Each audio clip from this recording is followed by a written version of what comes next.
ko og jeepney. Sa akong pagsakay, nikalit ka na kukhay, ug sugad ato nagkaila-ilahay. Mactan is the improbable site of one of the defining moments in the Philippines' history. It was here on the 27th April 1521 that Ferdinand Magellan was fatally wounded at the hands of Chief Lapu Lapu. The event is commemorated at the Mactan Shrine on a stone plinth bearing the date that Magellan was fled. Why you should visit Mactan Shrine? Mactan Shrine preserves the earliest history of the Philippines. For over 300 years, Spain colonized and ruled the Philippine Islands. They first came in 1521.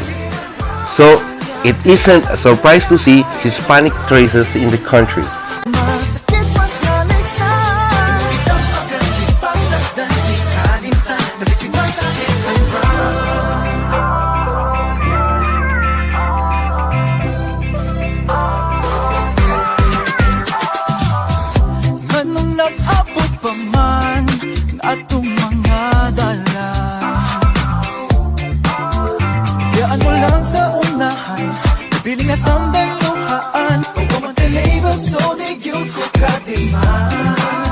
Sa grabing kasakit, kaya paasa ko sa imong fancy.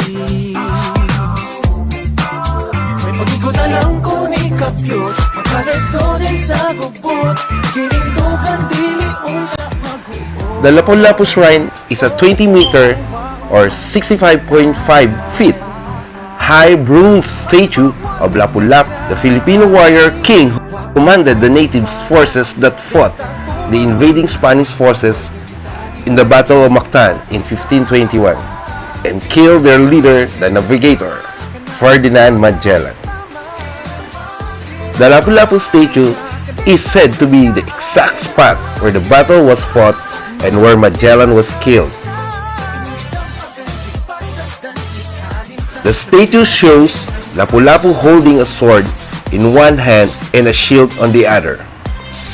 These two weapons are said to have been used by Lapu Lapu in his combat with Magellan. Lapu Lapu was one of the two chieftains and kings or Datu of Mactan Island. Magellan's Monument.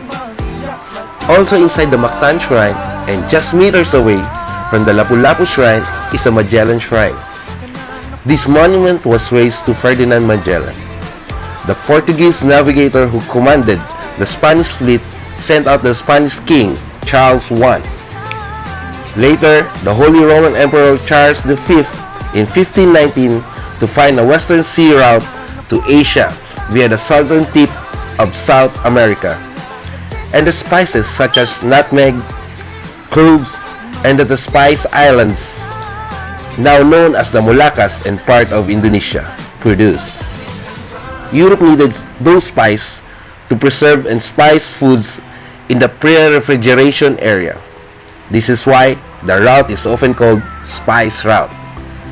A western route to Asia via South America had to be found by Spain as its rival Portugal already dominated the eastern route to Asia via the Cape of Good Hope and the southern tip of Africa.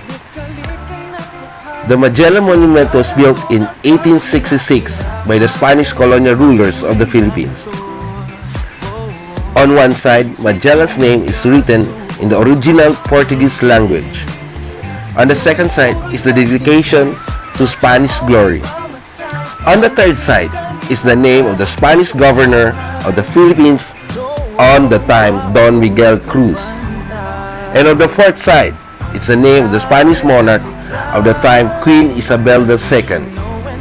Although Magellan is now regarded by many Filipino historians as the enemy who was killed by the national hero Lapu Lapu, Magellan is still remembered as the person who brought Christianity to the Philippines, which is commemorated by Magellan's Cross Memorial in Cebu City. And as the commander of the fleet which achieved the first ever circumnavigation of the Earth.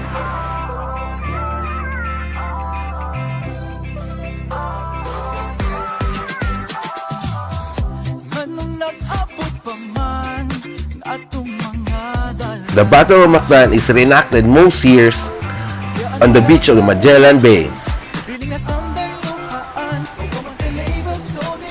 After early friendly encounters, Raha of the island of Humonhon and Cebu in the Philippines, Magellan and his men faced off against Lapu Lapu and his warriors in the Battle of Mactan, or Kadaugan sa Mactan. During this battle, the Spanish burned a village of the inhabitants of Mactan. Magellan then was killed by Lapu Lapu. History records that Lapu Lapu was the first Philippine native to resist foreign invasion and colonization. As such, he is regarded as the first national hero of the Philippines.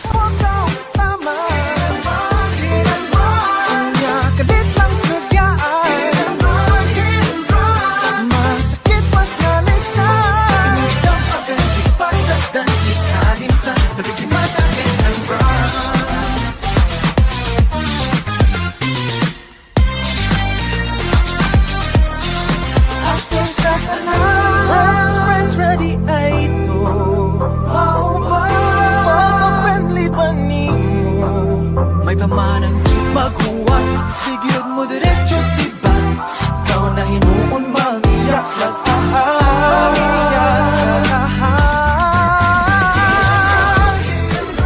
kanang napogaw, tama. Kanya kalit lang kagyaan, masakit mas naliksan.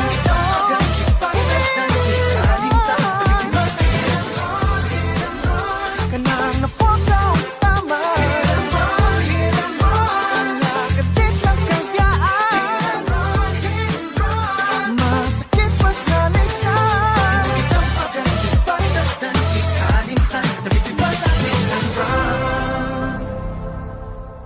Oh, wow, magmahal. May bagwan ni sakay, waong tangi para di ta tumagana.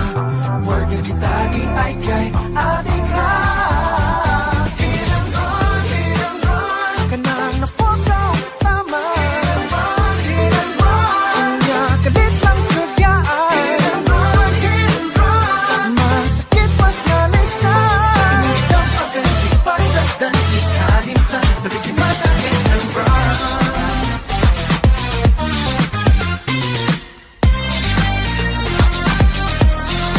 Atin sa kanan, friends ready ay ito.